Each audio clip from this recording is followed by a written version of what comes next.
everyone, and welcome to the new topic which we are going to discuss today, that is unmanned aerial vehicle, also in short we call UAV, and also most popularly known nowadays is drone. So how remote sensing can be done? Of course, these are the vehicles for remote sensing, but nowadays for various purposes they are also being used, even for putting insecticide or pesticides in the agricultural fields. But we are not going to discuss those things. What we will be focusing mainly on the how in the field of remote sensing these platforms can be used. As you can see that there are variety of drones now are being used, especially one has to focus on the payload, what type of camera it is having. So basically the advantage with these drones that they have become quite simpler to handle, and the other big advantage is with them is they are very stable. As propeller, number of propellers are more, like in this example there are 4, so they remain quite stable in space, and better photography or remote sensing can be done. Of course, the other advantages are like these are unmanned, so no pilot is there on the vehicle itself, but a pilot is on the ground. So these are very lightweight relatively, and also these are also nowadays equipped with GPS or GNSS receivers, so they can be also controlled through control stations, or they can be programmed so to do the automatic survey employing this GNSS technology. So all kinds of technology integrations are happening with nowadays with UAV. UAV basically were originally used for missions that were dull, dirty or dangerous for humans. Still these are being used. These drones are also being used extensively in military applications. Even they are being used, and in this one they are loaded with some missiles and plan, and then they execute this thing. There are commercial applications are also there, and many people apart from scientific applications, recreational applications are also there. I have just briefly mentioned also agriculture applications. Nowadays for crowd monitoring or policing also it is being used, for peacekeeping, surveillance, and even they are being used to deliver some products. The product need not to be very heavy, because these cannot carry very heavy load, but now slowly powerful UAVs are also coming, drones, and what we would like to focus mainly on this aerial photography or remote sensing. There are some other recreational things like drone racing and other things are there. So the civilian, because they are relatively not very cheap, not very expensive, and even people can buy online, so that is why they are now outnumbered with military UAVs, that civilian UAVs, and there are millions sold by 2015. So a lot of applications of UAVs are coming. As you know that when we didn't have the current or modern day technology, but the concept of UAV was already there, unmanned aerial vehicle. In 1918 these were tested.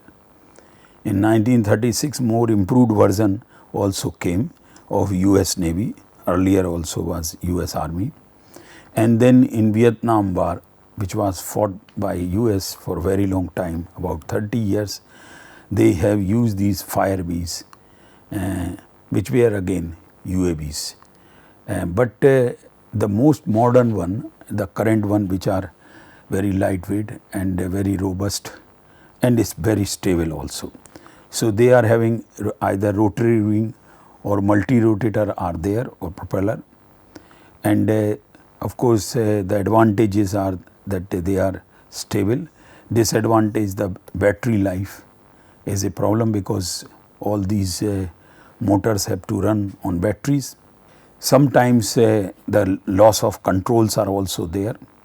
So, when you are having rotary wing, these are the advantages and disadvantages, but advantages in rotary wings that they can be used for surveillance or surveying, also for remote sensing. Whereas the fixed wing which are given here, fixed wing like this one or this one, they generally have longer battery life, but they require to be launched. Fixed wing also better for large areas coverage and needs open area for takeoff and landing. So, there are limitations are there.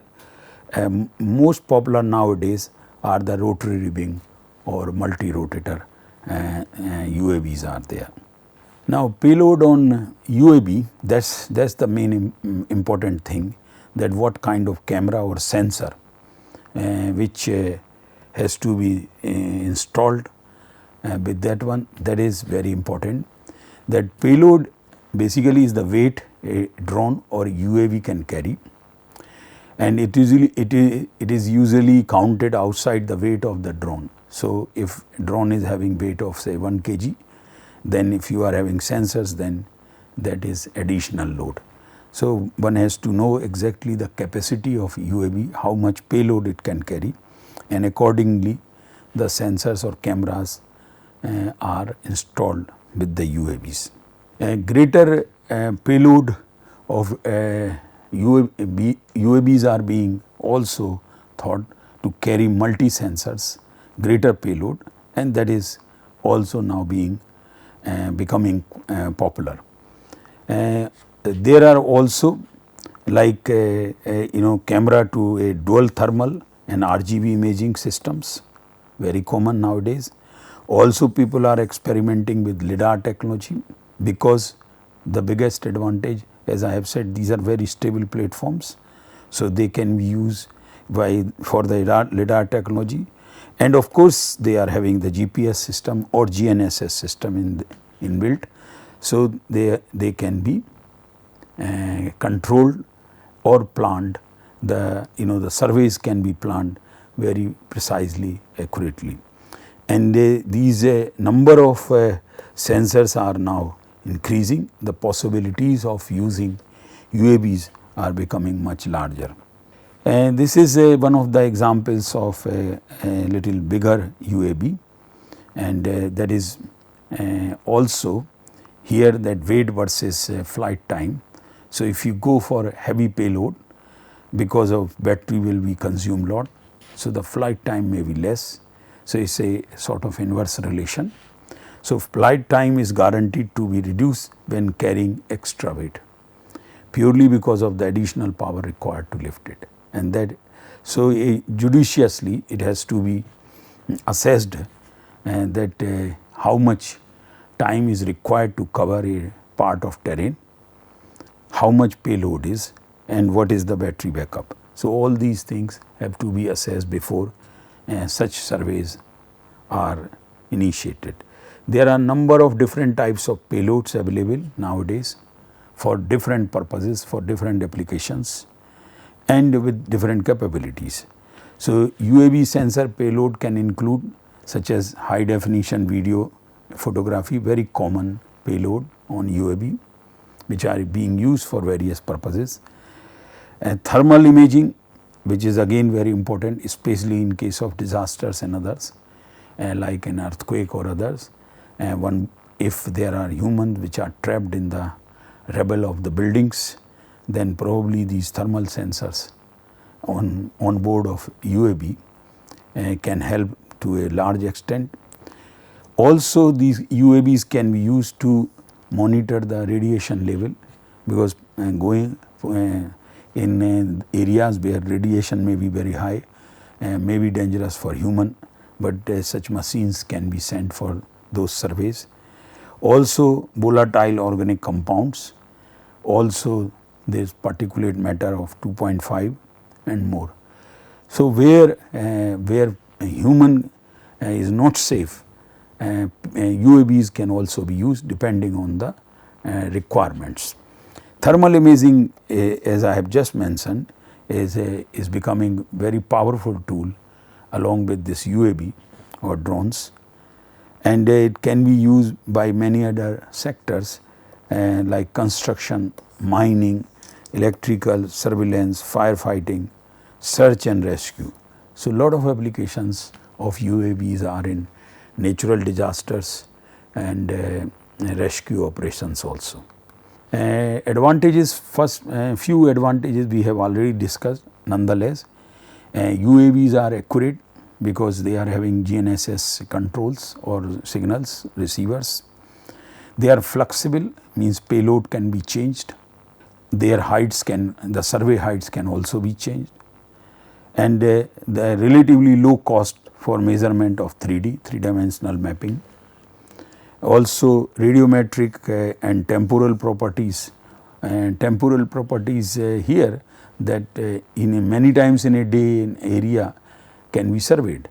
So, much higher than our normal remote sensing to cover different types of features on the ground or different happenings. The only requirement is quality cameras, payloads, GPS and precise processing. This part I would like to emphasize more here, because these are providing lot of data, huge data is coming through UAVs based surveys, and the processing requires very special softwares, not the standard one, and georeferencing sometimes also becomes challenging. So, and because many times these things are recorded in the video form, in digital video or high definition videos, and then rest of the processing is done to develop certain products, maybe a land use map or maybe a digital elevation model or other things. So, that is why the processing, intense processing is there, and a lot of challenges are still there.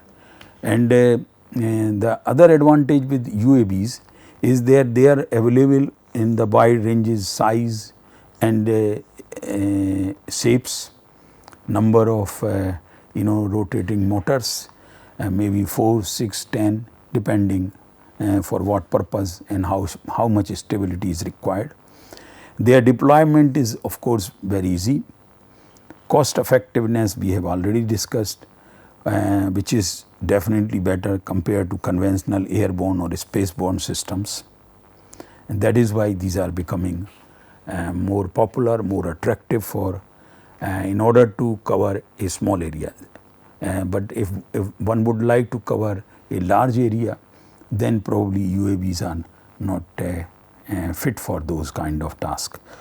They are also lightweight systems relatively, and the height typically they can fly up between 100 to 200 or 300 meters, and accordingly depending on the height, the aerial strip or footpath extent will also vary, typically to few kilometers.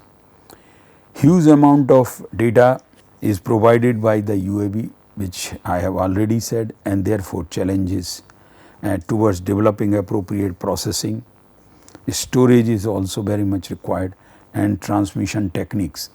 Transmission techniques, because each UAV or payload which is doing the survey need to record and sometimes need to transmit the data direct through a direct broadcasting to the receiver. So, if enough storage is not there, then transmission might be required, and sometimes in real time on a TV monitor one would like to see what the UAV or the payload is surveying. So, the near real time or real time transmission is also required. So, that becomes a necessity in certain kind of UAV based remote sensing. Storage also required, very much required for serious UAV based remote sensing, so that the data later on can be analyzed. Applications, various applications, and this is not exhaustive list. and new different type of applications are getting here are getting added almost every day. So, of course, if we start with the aerospace military, I already told you that this is, and they are in military application, they are also using very big and which can carry heavy payloads also. For reconnaissance survey they are being used, defense against UAVs, again UAVs are put against UAVs, in archaeological survey, in cargo transport, in conservation, in health care, in filmmaking, in videography, and in hobby recreational use. Lot of people are buying small UAVs for their own hobbies. Of course, scientific research, they are being used UAVs. I also mentioned earlier in natural disaster scenarios, these are being used extensively for search and rescue operations. For surveillance, for crowd monitoring, that is also being used. Serious remote sensing based surveying also being used. Pollution monitoring, doing profiling of say PM 2.5 or others in the atmosphere, that can also be done. Oil, gas and mineral explorations and productions, these are being used. And of course, disaster relief and rescue operations. Agriculture extensively nowadays, and these are being used not only for survey but also spraying insecticide and pesticides and to the target or affected plants. And police is also extensively have started using these things, because if they fly by helicopters, helicopters are having limitations compared to UAV, and therefore these can be. So, n number of applications are already there. People are developing more applications as different types of payloads, more efficient payloads with better storage capabilities are becoming available, and these are becoming very popular. Here a few examples I can discuss, which is directly related with how UAVs are being used in remote sensing. So, first one is the land surveying. Of course, 2D maps can be created, and digital elevation models can also be created. These products are from there only, and GIS or 3D mapping can also be done using UAVs. In civil engineering, for infrastructure inspections, a big bridge has come. Now we would like to inspect how it is performing, or are there any problem. So, it can be used for bridges, cell phone towers, power lines, solar panels, as in the picture it is shown that it is being used for bridge. And of course, the feasibility surveys also, maybe for transportation routes or other things. Railways have also started using for these UAVs for even maintenance or finding out faults on the lines. Mining people have also started using for volume calculations and other related operations in the mining industry. Agriculture applications like crop monitoring, as you can see here that there might be some problem in here in the plants. So, that has been surveyed. Now, targeted pesticides can be put. So, it saves a lot of pesticides and other things. It can go there. So, crop monitoring, disease, insect, weed, crop progress, crop stress, all these things can be studied depending on the what type of payloads are put in the surveys. Chemical applications, fertilizer applications, pesticides applications in large agriculture fields where it becomes difficult for human, these UAVs little powerful, which can carry a lot of load, can be employed. Land management also, these can be used for drainage related issues, replanting decisions, yield estimations, soil moisture surveys, again UAVs are being used. Environmental related studies, forest fires very common in Garhwal Himalaya of India. Every year in the month of April, May, June, and when the moisture or humidity is very less, some are natural or some are man-made forest fires are seen. So, what is the extent of forest fire, and even if these UAVs can carry big payloads, then these can also be used to extinguish small size fires. And deforestation studies can be used in coastal area. It can be used for to find out the coastal erosion and doing mapping. Wildlife, of course, it can be used for animal counting or many kind of wildlife related activities. In humanitarian efforts, in the rescue operations, in disaster mapping, when this Nepal earthquake in 2015 in April 25th occurred, many UAVs were employed for search and rescue operations, and later on also these UAVs can be used for post disaster assessment. Hazard monitoring for like in volcanoes, difficult for human, but the UAVs can be put on service for glaciers, for flood. So, in earthquakes also and landslides, and this list we can keep adding. Emergency deliveries, see here medicines are being delivered to a target location. So, another very good advantage of UAVs. The UAV is carrying the box is having medicines, and these can be delivered. There might be a loss of road connectivity or no other possibility of delivering emergency medicines. These can be delivered by UAVs also. So, this brings to end of this discussion related with UAVs. We have seen various types of UAVs. We have seen or discussed various types of applications associated with UAVs. Currently the list is not exhaustive, and many new applications are being added almost every day. We have also discussed about advantages and disadvantages associated with UAVs. So, this brings to end of this discussion. Thank you very much.